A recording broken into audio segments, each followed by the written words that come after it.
Here I come. Oh. Here I come. Oh. So apparently, us Tarantino fans won't be having the summer we thought we would. First off, Netflix decided, you know what? That Cliff Booth movie we said you'd be getting in August? Well, fuck you, because we've moved it to Thanksgiving. So instead of Cliff's golden locks shimmering in the warm glow of the summer sun during blockbuster season, we're getting him wandering around 1970s Hollywood while we freeze our asses off as your slightly racist stepdad burns the fucking turkey in the background. And then, because the movie gods felt that they still owed us something, Lionsgate announced Kill Bill The Whole Bloody Affair is finally getting a 4K box set release. After decades of false promises, sketchy rumors, and shady convention bootlegs, we are finally going to be getting the holy grail of Tarantino physical media releases that we've been promised for nearly 20 years. Or are we? Welcome to Talking Tarantino.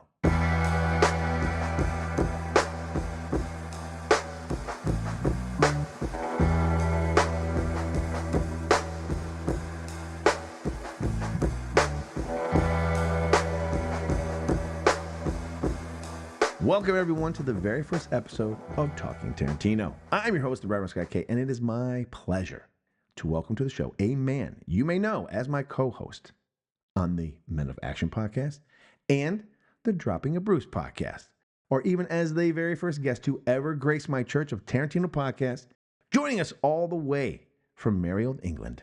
It's my heterosexual life mate, Mr. Steve Smith. Welcome, Mr. Smith, and may Tarantino be with you always. Hello, Scott. And thanks for having me on the maiden voyage of Talking Tarantino. Well, you know, you were on the maiden voyage of the Church of Tarantino, and we've done 2 shows together.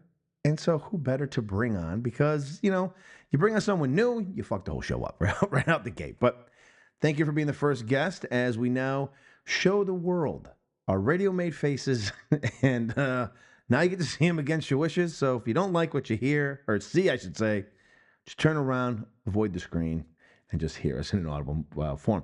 This will not be a part of the podcast, though. This is its own thing. It's going to be its own little thing. Kind of taking the old Tarantino speculation so we can have fun talking about current events as they happen within a small window. And then also, this show is really an opportunity for me to step back at a moment and be the guest, as the guests drive our main conversation, our main discussion. So that's a little bit what Talking Tarantino is going to be. Listen, we're going to fumble through this. You know, we're going to fumble through this like a young man on his prom night, his first time with a lady. You might get lucky. We have great expectations of how we're going to do.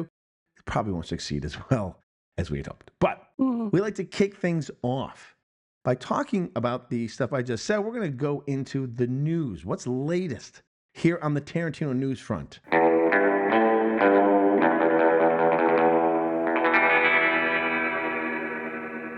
And first up, as I mentioned, Netflix recently announced that they had moved the release of the Tarantino-penned, Fincher-directed, and Brad Pitt starring follow-up to 2019's Once Upon a Time in Hollywood, entitled The Adventures of Cliff Booth, from its originally planned August release date to November 25th, which here in America is the day before Thanksgiving. Now, to help lessen the blow, they have also announced that this release would be a special 2-week IMAX theatrical run, with the film's official Netflix release being that of December 23rd.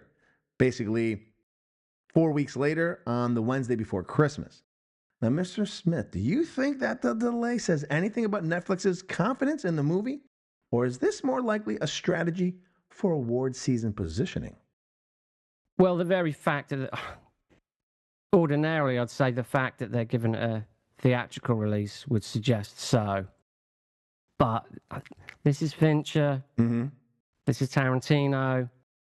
This is Brad Pitt. This is I would say, a bigger deal along the lines of Scorsese with The Irishman. Yes.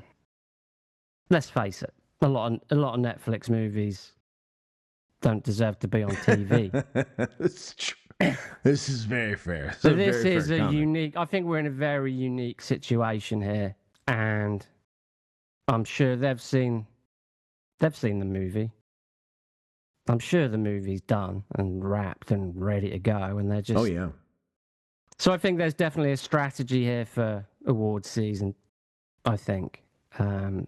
Just given the talent involved. Mm-hmm. You know, a Fincher movie in itself is a big deal, as is clearly a Tarantino movie. But the meeting of the two, Yeah. with Brad Pitt, arguably one of the finest, you know, box office draws at the moment. I think it's got to be a box office thing with, you know, the whole box office, IMAX, awards. I mean, you know, what the Oscars are usually. Yeah, so you get your Golden Globes in nominations. Like Golden Globes are usually in January, so nominations come out early or near the end of Christmas, early January for an end of January announcement. Yeah, so most likely this is no coincidence. No, this is not a coincidence. Although disappointing because it was originally supposed to be out in the summer. So those sons of bitches have actually pushed some of my recordings. I was well, yeah, I mean, I was having a whole special recording. Yeah, yeah. I wanted the film yesterday. So I mean, it's really audacious of them not to check with me to see what my recording schedule was going to be like. I mean, I had something arrogant, planned. I would say. Arrogant. Oh, Arrogant agreed. So I might have to boycott. No, I was kidding. Well, how important though is it that there is a 2-week IMAX run for a movie like this, especially as we all know it's a Netflix release, which the last few, I think last year, it didn't come around where I am, but last year I do believe the Glass Onion Knives Out group, they put out their most recent one. Was it Wake Up Dead Man? I think it was. That made a release in December or November timeframe as well. So it's rare that some do, but like R.I.P. or I.P. You know, the Rip from the boys, the Good Will Hunting kids, those little scamps. They put one out, but you know, in the summer or early spring, and that never saw the theater either. So I do think it does depend on the weight of which the film is. So clearly, this one they say, you know what? I think we need to put this out in theaters because I don't think you can't get a nomination that I'm aware of if it doesn't go to a theater, like a streaming movie. Even if it's one of the greatest movies ever made, and they don't realize it. Well, I mean, that's why Netflix get a lot of hate for this, is because that they don't care about cinema. No, they don't. The cinema experience. You know, they want subscribers. Yes, but this is too much of a thing, for want of a better term. This is too much of a thing for them to just say, you know, if you don't subscribe, you don't get to see it. Yeah. So yeah, I think this is a fairly unique situation, and I think they're doing the right thing. Oh, I do too. Yeah. And also with it being, with the kind of movie it is, for it to be an IMAX movie as well is kind of crazy in itself, don't you think? You know, usually IMAX is for Chris Nolan and these big epic scale things. So it's going to be unique in that sense too. You'll be watching a kind of, I imagine, comedy, thriller. I don't know. Yeah. Who knows? In IMAX, seems strange in itself. So exciting. I'm just hoping it comes over where we are, and I don't know what it'll be like over there. I'm hoping you guys get it as well across the pond, but who knows? You may get bent over and have tea shoved up your ass. Well, I mean, is it global? December. That's another thing. Is this maybe it has to be global for it to be considered? That's a good question. Yeah. So. Hey, you know what? As more details come, maybe we'll let you know. We'll keep our eye. We'll get back to you over here. Hey. Now moving on. As I alluded to in the open, at the end of May, Lionsgate announced the long-awaited 4K UHD box set for the official version of Kill Bill: The Whole Bloody Affair. Was available to pre-order with a delivery date expected sometime at the end of July. Now, here's what's included.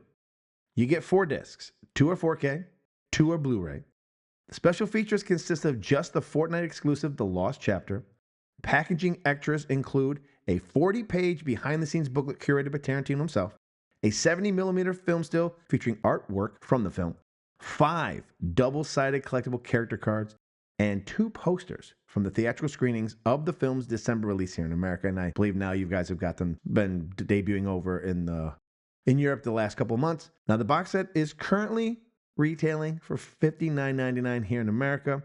There's also a standard 4K Ultra HD Blu-ray, $10 cheaper. Why you would spend $49.99 when you can spend $10 more and get more? I don't know. You're probably really bad with money if that's your decision. But anyways. Well, I think the more expensive version's limited. I think it's a limited edition. Agreed, but so that's going to sell out for $10. Yeah, but it's going to sell out. It's going to sell out. So you miss out on the postcards. Well, yeah, exactly. And then there was a special edition 2-tape VHS release that sold out very quickly. Now, I didn't purchase that because, look, as cool as it looked, it's pointless. It was pointless. Well, VHS deteriorates almost immediately after you're watching it. So what's the point? Now, I did cheekily say we're going to get the release we were always hoping for. And then I said, where are we? Well, Mr. Smith. While the packaging extras for this box set, I will admit, they're pretty fucking sweet. You know, there's some cool shit in there. I don't know how I feel. That's what I'm about to ask you. But I do feel that the lack of special features for this is a huge fucking disappointment. And ultimately, does not live up to the 20 years of anticipation. Now, not the film itself. The film itself is unimpeachable. If we only just got the film, I'm totally happy with that. As a fact, I'm probably going to just watch my digital version after I get this the one time because I don't want to change discs. I know I'm lazy. But I get the whole thing the way I want it to be. So, that being said, how do you feel? Do you think that we're getting what we were promised? Do you think that there's a little bit left to be desired from this upcoming physical release? Even though people are going to buy it, one special feature, like, that doesn't, I don't know. It doesn't sit well with me. I'm going to own it for the accoutrements. But now knowing this, I probably could have just kept just the digital. Yeah, well, we were, I believe, led down the path of expecting extras initially. Mm-hmm. But I will say this. To get all that cast together for a new 90-minute documentary would cost a fortune and is highly unlikely. Right. Mm-hmm. Tarantino, he doesn't do audio commentaries. Not for his own movies. If you want an audio commentary, you can go listen to True Romance. That's the best you're going to get of him doing one. Or From Dusk Till Dawn. Yes. So, yeah. If he isn't, for whatever reason, if he doesn't direct it, he'll talk about it. He will not be on the Natural Born Killers. Well, no, I know. Don't expect him and Oliver Stone to sit down and talk. He's not gonna. The movie's the movie. You get what you get. You get what you get, and I respect that. And he, no disrespect. He talks enough as it is. So, I mean no disrespect by that. And you know what, Scott? I am surrounded by Blu-rays and 4Ks. People can now see this. They're now seeing this. With tons of special features that I'm unlikely to ever get through anyway. Fair. Very fair. So, I just want the movie. The movie. Because it's one movie, isn't it? It's interesting you say that because I had a follow-up for you. Now that it is finally available as a single film, Mr. Smith, as it was always intended to be, are you finally ready to put aside your ridiculous claim that it is, in fact, 2 films since you paid for 2, and see it as the single epic 4th film of his filmography? A sense of irony to the fact that it's still on 2 discs, right? I know. I was just thinking, I was like, thank God for the digital, because otherwise you're still fucking us. You knew I was going to say that. So, no, I mean, I always knew it was one movie.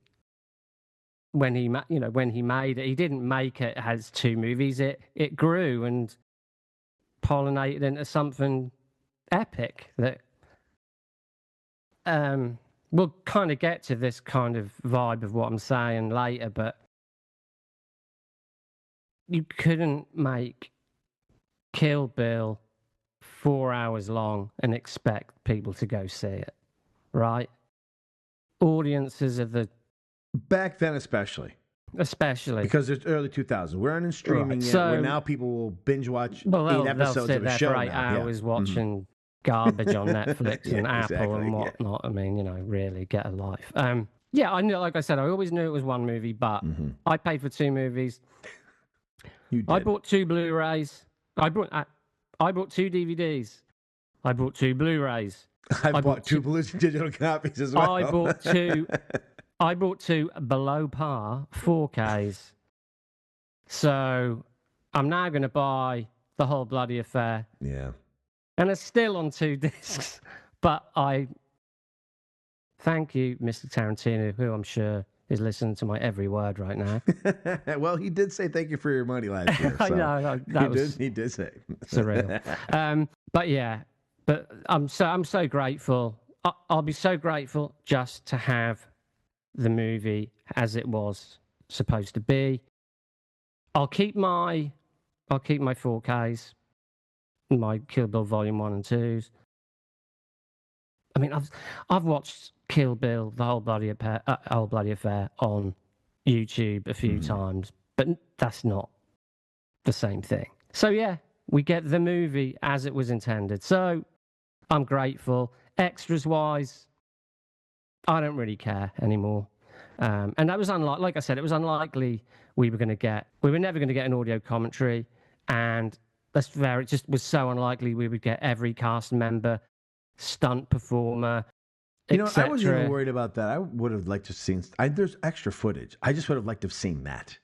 I know. Because we had there's the Bill killing Michael J. White in the original releases of them, and then there have been pictures and there's photos online of behind the scenes of other things that were filmed for the movie that they just cut. I would just like to have seen that as extra features, just extra scenes, deleted scenes. That's all I would have cared about. Listen, it is what it is, but it does feel like it falls a little short in that category. But like you said, we've got the movie. And that's really what I was clamoring for 20 years. So to be honest with you, if I just get the movie, I am actually happy with just that. But I guess for 20 years, we were expecting that this thing was going to be like, where do you see the extra stuff? And then it's like, fuck you. You don't get nothing. And no soap for you. You only tend to watch deleted scenes once. I mean, True. I know it's a different scenario in this instance, but ultimately the film is it's about the movie, and we're getting it. And I can't wait. That hasn't been announced in the UK yet. Oh, okay. All right. So unlikely, but maybe we get Arrow releasing it, and maybe they get to do their own extras. Who knows? I can't see it, but who knows?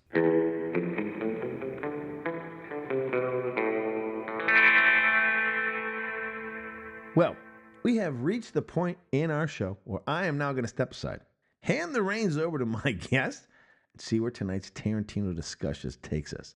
Mr. Smith, what Tarantino-themed rabbit hole are you and I diving into this week?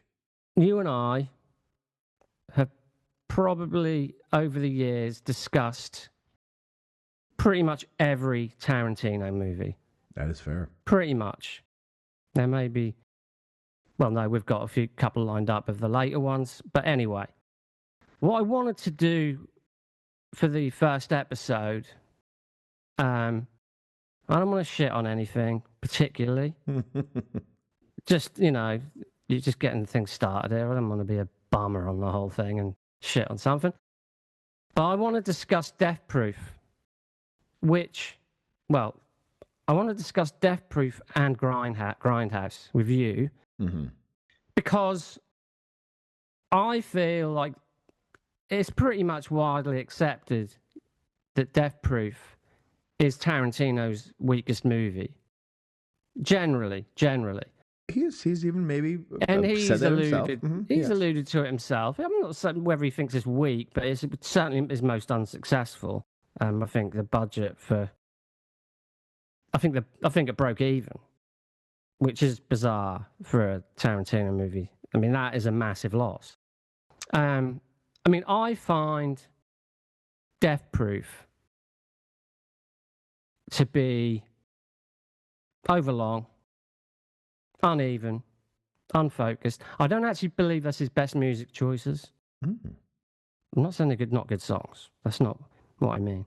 But we'll get into the roots of all that later. But however, all is not lost, because it's my belief the best way to watch Death Proof is as nature intended, as the second half of Grindhouse. Now, I watched Death Proof yesterday. It's my least watched, which tells me something. I could probably count the amount of times I've watched Death Proof on one hand. whereas everything else, I haven't got enough fingers and toes. But yeah, I think as a part of Grindhouse, it works so much better. Not just because it's short. There's a lot of little things we'll discuss that I think improve the film.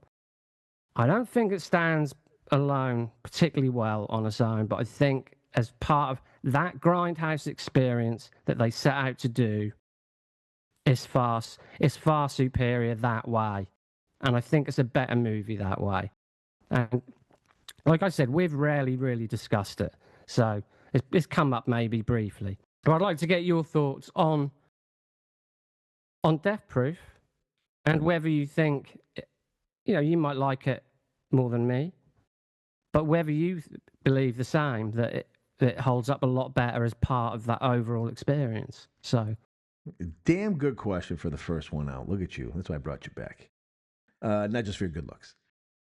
It's just interesting. This makes me think of True Romance, where I saw True Romance in the theater a certain way.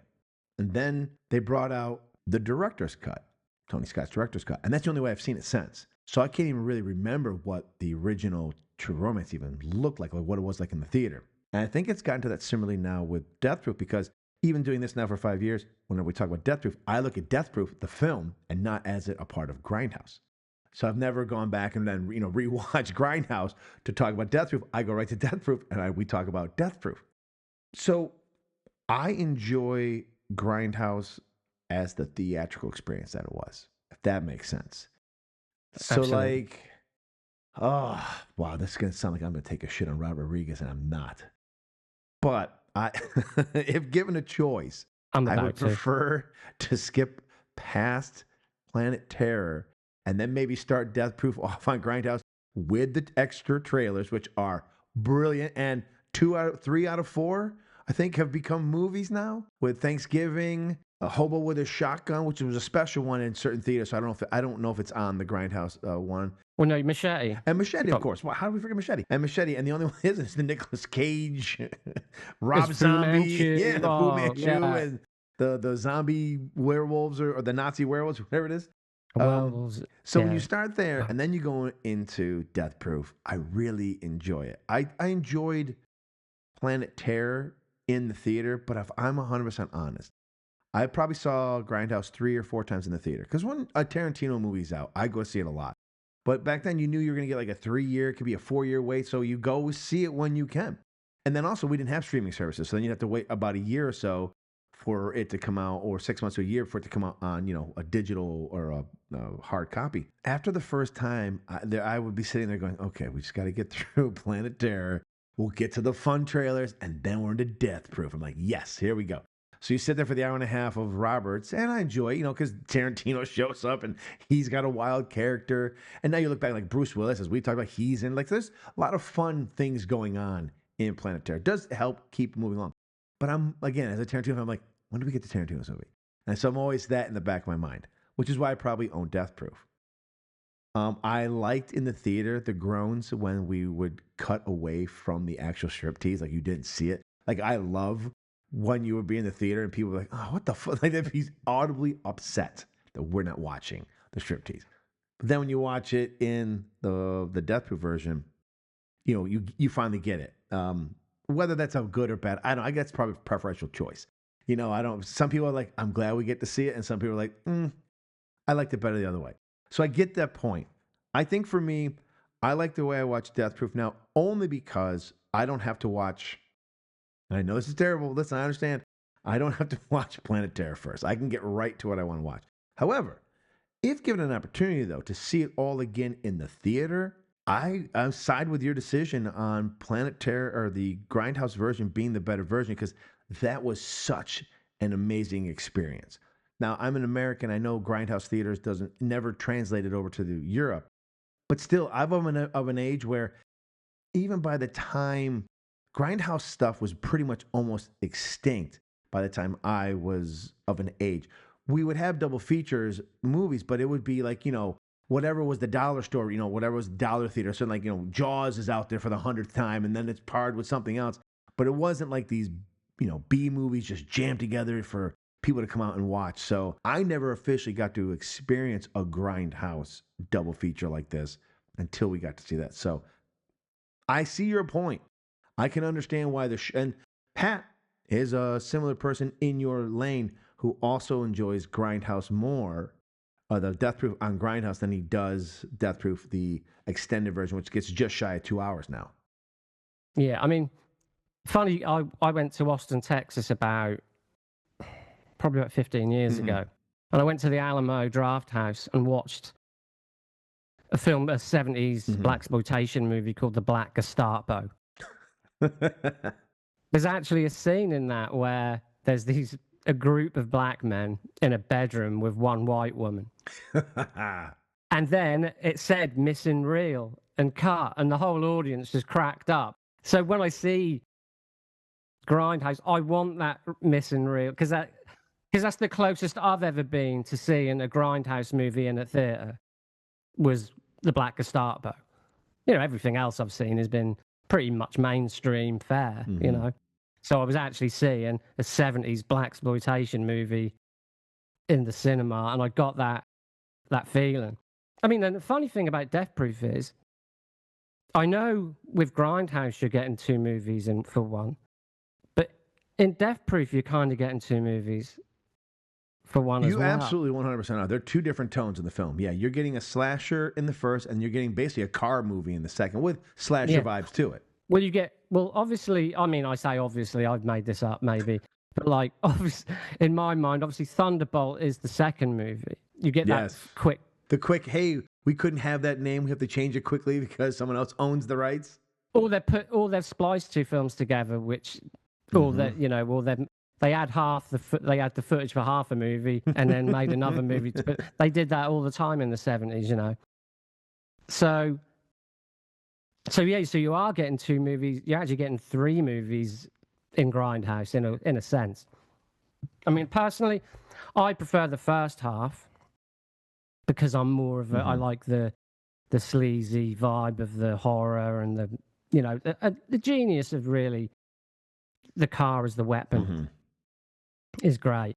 And I like the lack of continuity that you get, especially with Stuntman Mike at the bar. You know, the keys go missing. 1 minute he's holding a glass, next minute is what. Yeah. Normally, a film would never allow for that now. You've got a continuity staff member say, no, they were sat that way. But obviously, when you're trying to film a rough and ready kind of movie, no one gives a shit about that. So you can have these like little odd moments. I think the music choices I don't particularly care for the most part. I like the soundtrack stuff he takes from other movies that work really well in the whole movie. But I think they're classic, they're classic soul cuts. But I usually expect something a bit more left field from him. So the curveballs.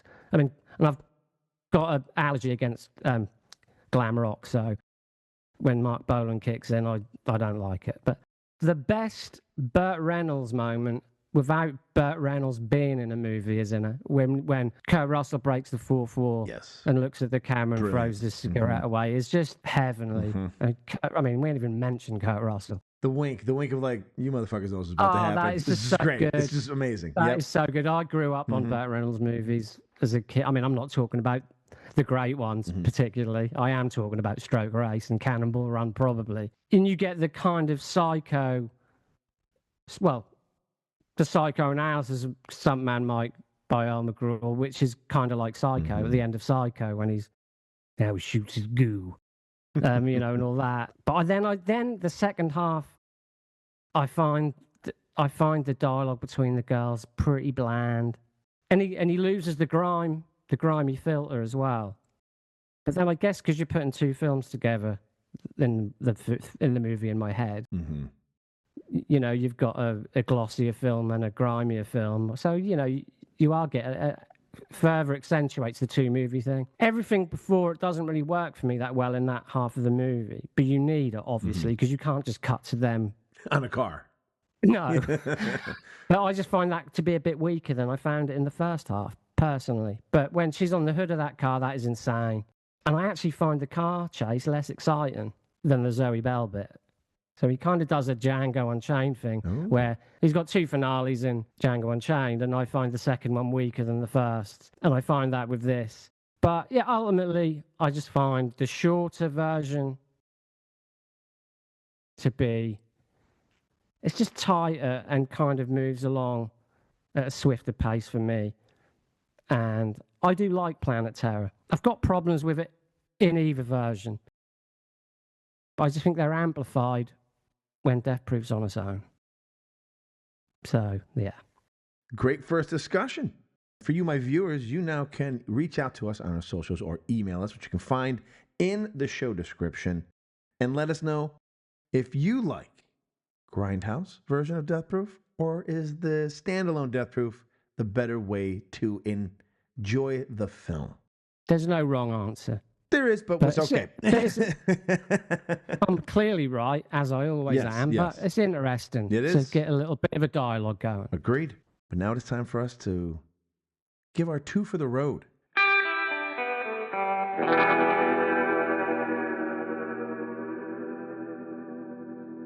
Now, before we go, I feel it's only fitting for a show that talks about Tarantino to close out each show with 2 movie recommendations for you at home to check out. Mr. Smith, what is your movie recommendation for our viewers this week? Well, funnily enough, mine is Grindhouse related. So the guy who directed Hobo with a Shotgun, Jason Eisner? Yeah, Jason Eisner, who directed the Hobo with a Shotgun trailer and then got to make the movie with Rutger Hauer, which I'm a big fan of. It felt to me like he really understood the brief more than anyone. He did the true exploitation, sleazy Grindhouse movie. Anyway, after Hobo with a Shotgun in 2022, he made a movie called Kids versus Aliens. It's about a group of kids, but there's no way this is a kids movie. So it's kind of like, can you remember we were talking about Stephen Dorff way back, and I mentioned a horror movie called The Gate? Yes. It's a bit like The Gate meets Monster Squad meets Super 8. It's about a bunch of like 10-year-old, 11-year-old kids making a monster movie, and their teenage the kid who's making the movie, his teenage sister has to babysit, so she always gets involved with the stuff. And then she has a Halloween party, aliens attack, and she has to go rescue a little brother and his friends. So that's ultimately the movie. But like I said, this is not a kids movie, but this is about kids. And I swear to you, I'm not sure I've heard this much swearing in a movie since Scarface. These are the most foul-mouthed kids. It's not overly gory, but it's the kind of movie kids would sneak away to watch. And it just, at the time, I mean, it's only 75 minutes, and it's, it was only like a $3 million budget, so it's a small movie, but you'll have a whale of a time with it, because it just doesn't mess around, and it's funny, it's kind of horrifying, and it's pretty nihilistic, actually.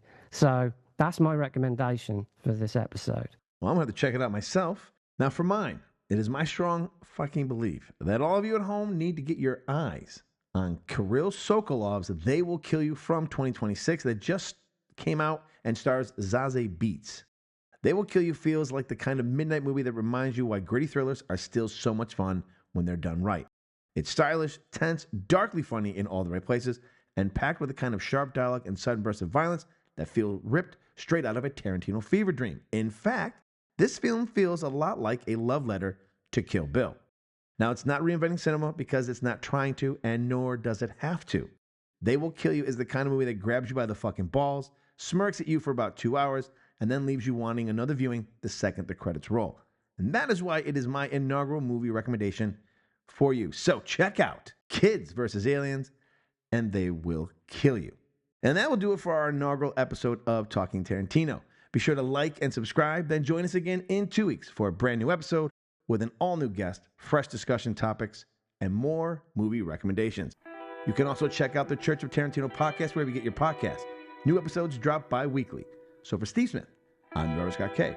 Thanks for watching, and may Tarantino be with you always.